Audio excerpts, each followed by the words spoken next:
Hi friends, welcome to my channel health recipe and beauty. ఈరోజు అయితే మంచి రెసిపీతో మీ ముందుకు వచ్చానండి. ముందుగా అయితే అందరు ఎలా ఉన్నారు? నేనైతే చాలా చాలా బాగున్నాను. ఐ హోప్ మీరు కూడా బాగున్నారని అనుకుంటున్నాను.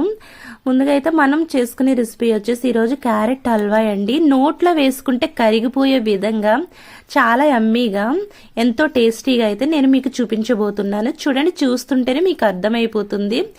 వీటిని ప్రిపేర్ చేసుకునే విధానం చాలా సింపుల్ వేలో నేను చూపించబోతున్నాను. ముందుగా అయితే 3 క్యారెట్లు తీసుకుని వాటిని శుభ్రంగా వాష్ చేసుకుని మిక్సీ వేసుకుని పక్కన పెట్టుకోవాలి. ముందుగా అయితే 1 కప్పు వరకు నెయ్యిని వేసుకుని దానిలో డ్రై ఫ్రూట్స్ బాదం, కాజు, అలాగే వెండి ద్రాక్ష కూడా వేయించి పక్కన తీసేసుకుని మనం మిక్సీ వేసుకున్నటువంటి క్యారెట్ పేస్ట్ని దీంట్లో వేసేసుకుని మొత్తం అంతా పచ్చివాసన పోయేంత వరకు దీన్ని ఫ్రై చేసుకోవాలి. అలాగే ఫుల్ క్రీమ్ మిల్క్ని తీసుకోండి. ఫుల్ క్రీమ్ మిల్క్ అయితే టేస్ట్ సూపర్గా ఉంటుంది.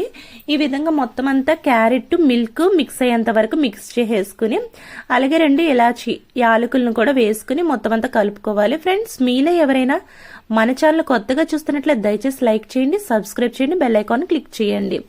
ఈ విధంగా మొత్తం మిక్స్ చేసుకున్న తర్వాత దీంట్లో 1 కప్పు మనం మిల్క్ తీసుకున్నటువంటి కప్పుతోనే 3/4 కప్పు షుగర్ని అయితే యాడ్ చేసుకోవాలి. మొత్తం అది కలిపేసుకున్న తర్వాత దగ్గరగా అబ్జర్వ్ అయ్యేంత వరకు మనం దీన్ని మిక్స్ చేసుకుని మనము ఫ్రై చేసి పక్కన పెట్టినటువంటి డ్రై ఫ్రూట్స్ కూడా దీంట్లో యాడ్ చేయాలి. దీనిలోనే 1 టేబుల్ స్పూన్ కానీ 2 టేబుల్ స్పూన్ కానీ నెయ్యిని యాడ్ చేసినట్లయితే ఆ ఫ్లేవర్, ఆ టేస్ట్ అసలు ఒక్క లెవెల్లో ఉంటుందండి.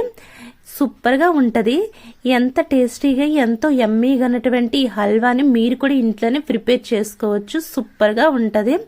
ఈ కంటెంట్ కనుక మీకు నచ్చినట్లయితే దయచేసి లైక్ చేయండి, షేర్ చేయండి, సబ్స్క్రైబ్ చేయండి, పక్కన ఉన్నటువంటి బెల్ ఐకాన్ని క్లిక్ చేయండి. Thank you for watching.